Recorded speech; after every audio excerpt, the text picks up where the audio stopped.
ত্রয়োদশ জাতীয় সংসদ নির্বাচনে দেশের ৫১টি দলের মধ্যে মাত্র ৯টি দলের প্রার্থীরা সংসদে আসন জয়ী হয়েছেন।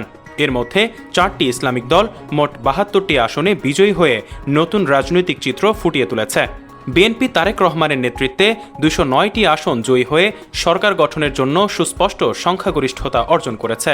বাংলাদেশ জামায়াত ইসলামী ৬৮টি আসনে জয়ী হয়ে হেভিওয়েট ইসলামিক দল হিসেবে সংসদে প্রবেশ করেছে।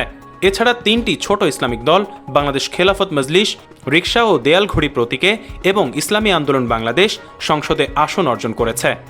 বরগুনা ১ আসনে ইসলামী আন্দোলনের প্রার্থী মোহাম্মদ অলিউল্লাহ ১,৪০,২৯১ ভোট পেয়ে বিএনপির প্রার্থী মোহাম্মদ নজরুল ইসলাম মোল্লাকে ৪,১৪৬ ভোটের ব্যবধানে পরাজিত করেছেন। একই আসনে খেলাফত মজলিসের প্রার্থী মোহাম্মদ জাহাঙ্গীর হোসেন দেয়ালঘড়ি প্রতীকে ৬,২৩২ ভোট পেয়ে তাদের অবস্থান শক্তিশালী করেছে। দলটি নির্বাচনে কিছু আসনে দ্বিতীয় অবস্থানও ধরে রাখতে পেরেছে, যা তাদের জাতীয় রাজনীতিতে সম্ভাব্য প্রভাব প্রতিফলিত করছে। ময়মনসিংহ ২ ও মাদারীপুর ১ আসনে রিকশা প্রতীকে বাংলাদেশ খেলাফত মজলিস জয়ী হয়েছে।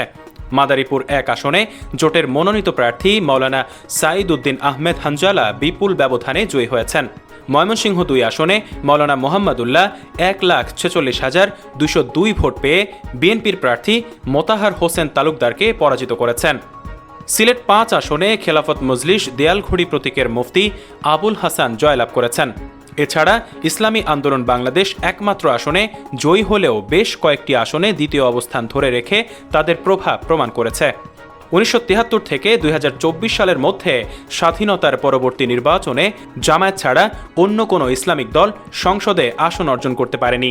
এবার ৪টি ইসলামিক দল প্রথমবার সংসদে প্রবেশ করে নতুন রাজনৈতিক দৃশ্য উপস্থাপন করেছে।